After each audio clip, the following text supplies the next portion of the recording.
wabarakatuh. Alhamdulillah, hari ini kita bertemu kembali dalam pembelajaran tematik. Apa kabar Ananda Soli dan Soleha? Ibu guru berharap Ananda semua dalam keadaan sehat dan tetap semangat. Apakah Ananda sudah siap belajar hari ini? Sudahkah mandi, sarapan, dan sholat duha? Jika sudah, silakan Ananda semua persiapkan alat tulis dan bukunya. Nah, sebelum kita mulai pembelajaran, terlebih dahulu, mari kita berdoa bersama-sama.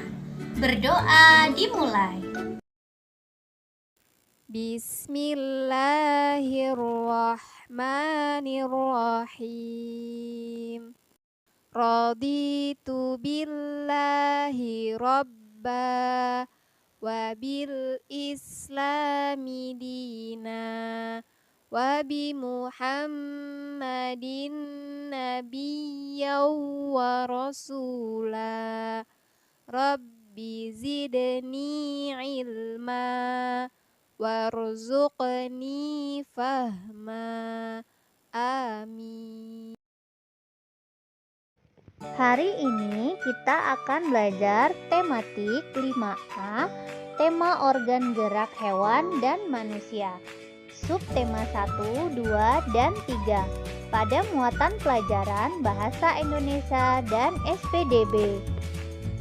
Sebelum masuk ke materi hari ini, Ibu Guru ingin bertanya, apakah kalian masih ingat pelajaran minggu lalu? Ya, benar sekali. Minggu lalu kita belajar muatan pelajaran IPS, yaitu menggambar peta kondisi geografis wilayah tempat tinggal. Di dalam peta harus tertera dengan jelas semua bentuk kenampakan buatan yang ada di sekitar daerah tempat tinggal. Kenampakan alam pun juga harus dapat terlihat, seperti pada gambar berikut ini. Ini adalah peta daerah tempat tinggal rumah Nina. Sekarang kita masuk ke materi hari ini yuk. Sudah siap kan? Materi pokok hari ini adalah yang pertama, bahasa Indonesia. Materinya adalah tentang ide pokok dalam paragraf dan kalimat penjelas. Yang kedua adalah SBDP. Materinya yaitu tentang gambar cerita dan membuat cover atau sampul buku. Materi tersebut sesuai dengan KD berikut ini. Setelah mempelajari materi bahasa Indonesia, Ananda diharapkan yang pertama, peserta didik dapat menjelaskan pokok pikiran atau ide pokok dalam bacaan. Yang kedua, peserta didik dapat menentukan kalimat penjelas dalam bacaan. Sedangkan tujuan pembelajaran SPDP adalah peserta didik dapat membuat gambar cerita berdasarkan teks atau lingkungan sekitar. Dan peserta didik juga dapat membuat gambar cover atau sampul buku. Apakah kalian tahu apa yang dimaksud dengan ide pokok? Ide pokok merupakan inti atau dasar permasalahan dari suatu teks. Ide pokok berisi gagasan dasar penulis atau pembuat teks. Oleh sebab itu, ide pokok dalam teks sering juga disebut pokok pikiran atau gagasan utama teks. Ciri-ciri dan cara menentukan ide pokok.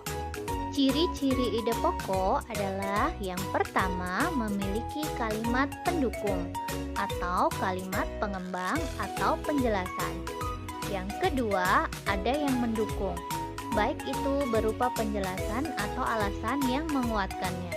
Dan yang ketiga adalah inti dari sebuah paragraf atau pusat pembahasan. Selanjutnya, cara menentukan ide pokok. Yang pertama adalah menentukan kalimat utama. Kedua, fokus membaca teks secara keseluruhan. Dan yang terakhir adalah kesimpulan paragraf. Kalimat utama. Pengertian kalimat utama adalah sebuah kalimat yang di dalamnya terdapat gagasan utama, gagasan pokok, ide pokok, pikiran pokok, ataupun ide utama pada suatu paragraf. Ciri-ciri kalimat utama. Kalimat utama memiliki beberapa ciri, antara lain kalimat utama harus dapat berdiri sendiri. Kalimat utama bermakna umum, sehingga dapat diperjelaskan dengan keberadaan kalimat-kalimat penjelas. Kalimat utama dapat kita temukan pada awal paragraf, di akhir, atau pada awal dan akhir paragraf. Jika kamu menemukan kalimat utama terletak pada awal paragraf, maka paragraf tersebut disebut paragraf deduktif. Jika kamu menemukan kalimat utama terletak pada akhir paragraf, maka paragraf tersebut disebut dengan paragraf induktif. Dan jika kalimat utama ditemukan di bagian awal dan juga di bagian akhir paragraf, maka paragraf tersebut disebut paragraf campuran. Kalimat penjelas. Nah, selain kalimat utama, dalam suatu paragraf atau teks juga terdapat kalimat penjelas. Kalimat penjelas biasanya berisi informasi tambahan untuk menjelaskan lebih rinci hal-hal yang disampaikan pada kalimat utama. Kalimat penjelas dibuat untuk mendukung pernyataan yang disampaikan pada kalimat utama. Kalimat penjelas sering juga disebut sebagai kalimat pendukung. Untuk lebih jelasnya, silahkan Ananda perhatikan teks berikut ini. Bacalah paragraf berikut dengan saksama. Setelah membaca paragraf tersebut, kita dapat menentukan kalimat utamanya. Kalimat utamanya yaitu sebagai seekor hewan langka, elang Jawa merupakan hewan yang terkenal akan kegagahan dan kemampuannya dalam berburu. Nah, ide pokok ini merupakan inti dari kalimat utama. Jadi bisa berbeda-beda ya, Nak. Intinya masih sesuai dengan kalimat utamanya. Contohnya, elang Jawa merupakan hewan langka. Dan salah satu kalimat penjelasnya adalah elang Jawa berburu mangsa dari tempat bertenggernya di pepohonan yang tinggi di dalam hutan. Apakah sekarang Ananda sudah paham tentang ide pokok dan kalimat penjelas? Wah, hebat! Yuk sekarang kita ke materi selanjutnya, yaitu muatan pelajaran SPDP. Pada muatan SPDP, kita akan mempelajari tentang gambar cerita. Pernahkah kalian membaca komik ataupun buku cerita yang bergambar? Buku komik tersebut merupakan gambar cerita. Gambar cerita adalah gambar yang menceritakan tentang sebuah peristiwa. Gambar cerita disebut juga gambar ilustrasi. Gambar ilustrasi bertujuan memperkuat, memperindah, memperjelas cerita yang disajikan. Berikut adalah beberapa contoh gambar ilustrasi. Yang pertama, kartun.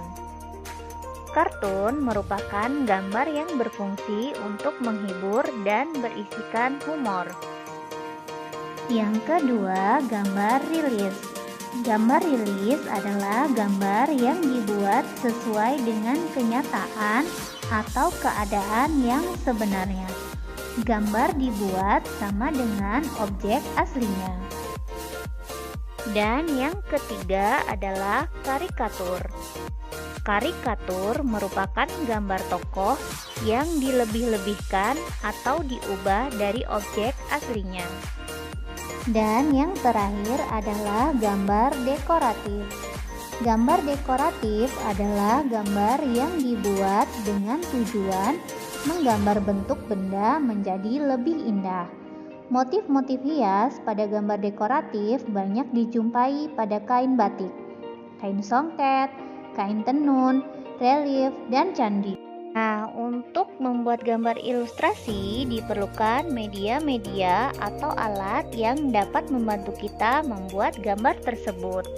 Media yang kita perlukan antara lain seperti spidol, pensil warna, cat warna, cat air, atau cat minyak.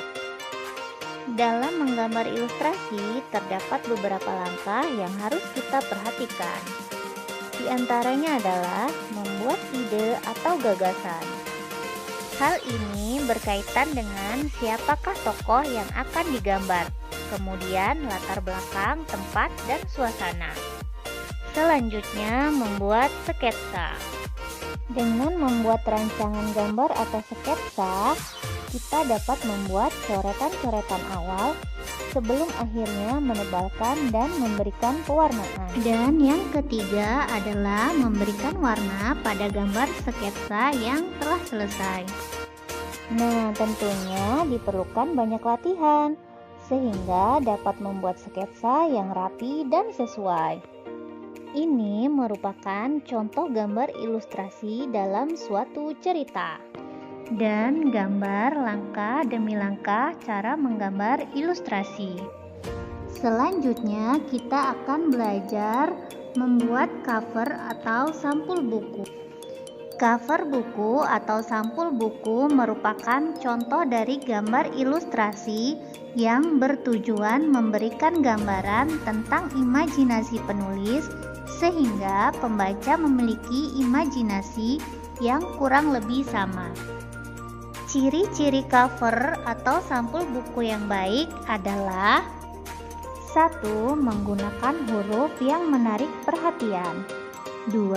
Pastikan warna sampul dengan warna huruf itu kontras. 3. Gunakan gambar yang menarik dan betul-betul merupakan cerminan dari cerita yang terdapat dalam buku. 4. Menyertakan sinopsis pada sampul belakang. Dan yang terakhir, ada judul, pengarang, dan nama penerbit. Berikut ini adalah beberapa contoh cover atau sampul buku yang menarik. Kalian dapat menjumpainya di buku-buku cerita anak ataupun buku komik. Nah, sekarang Ananda semua sudah paham kan bagaimana cara membuat gambar cerita dan membuat cover buku?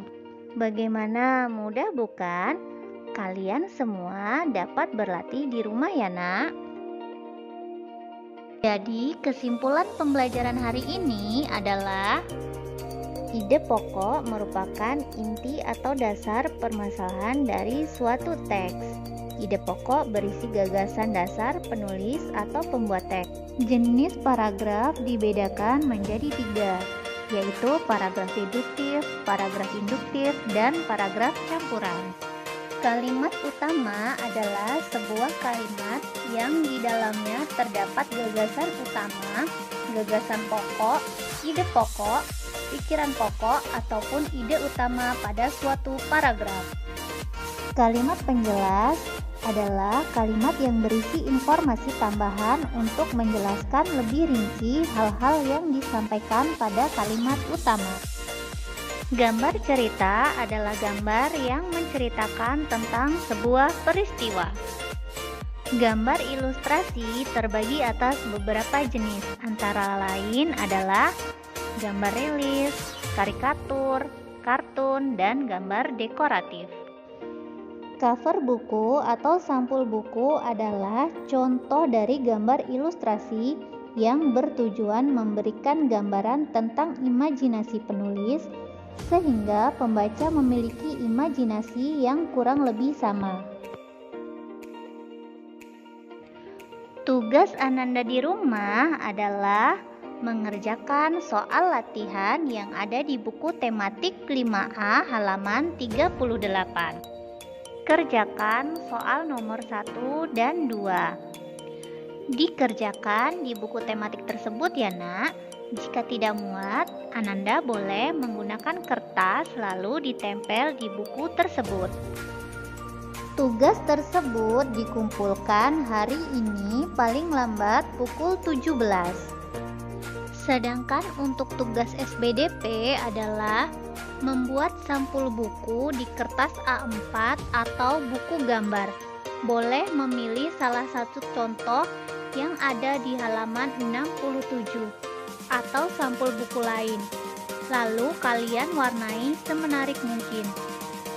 Tugas SPDP dikumpulkan pada hari Rabu saat virtual tematik, yaitu pada tanggal 18 Agustus 2021. Oke Ananda Soli dan Soleha, sampai di sini dulu pembelajaran hari ini. Semoga Ananda semua dapat memahaminya dengan baik. Jangan lupa untuk selalu menjaga sholat 5 waktunya, rajin murojaah dan belajar, serta membantu orang tua di rumah ya nak. Dan jangan lupa untuk selalu menjaga kesehatan. Ibu guru akhiri, wassalamualaikum warahmatullahi wabarakatuh.